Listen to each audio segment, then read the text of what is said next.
It was a beautiful morning on the island of Sodor. Thomas the Tank Engine's blue paint sparkled in the sunshine as he puffed happily along his branch line with Annie and Clarabel. He was feeling very pleased with himself.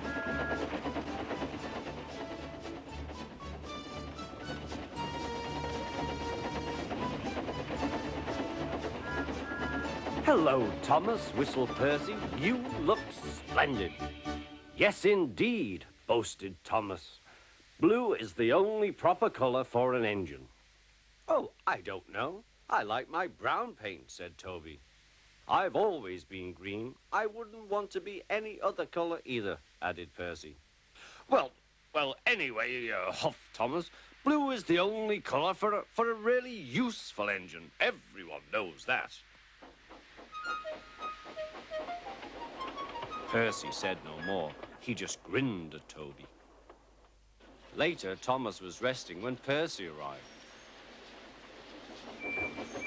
A large hopper was loading his trucks full of coal. Thomas was still being cheeky. "Careful," he warned. "Watch out with those silly trucks."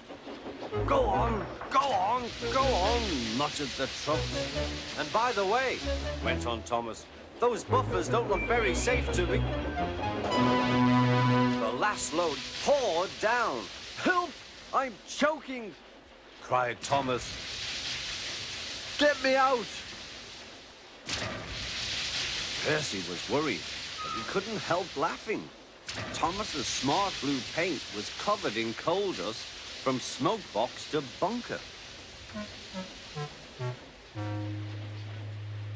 "Ha ha," chuckled Percy. "You don't look really useful now, Thomas. You look really disgraceful." "I'm not disgraceful," choked Thomas. "You did that on purpose. Get me out."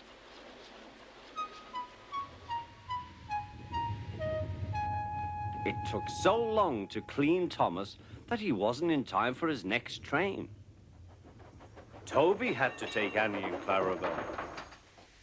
"Poor Thomas," whispered Annie to Clarabel. They were most upset.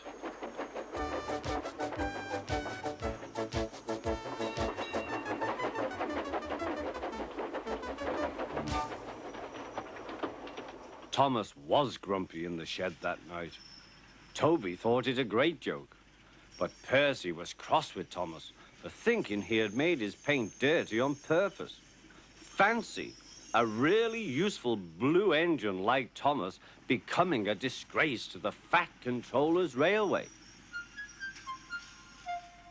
Next day, Thomas was feeling more cheerful as he watched Percy bring his trucks from the junction. The trucks were heavy and Percy was tired.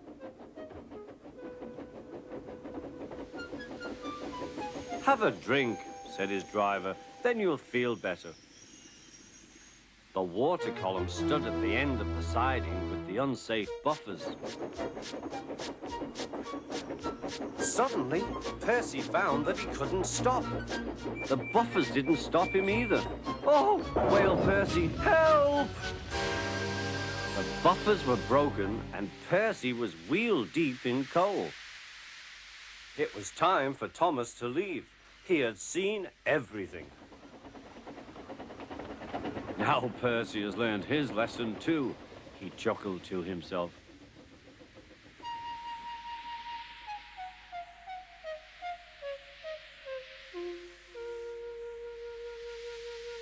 That night, the two engines made up their quarrel.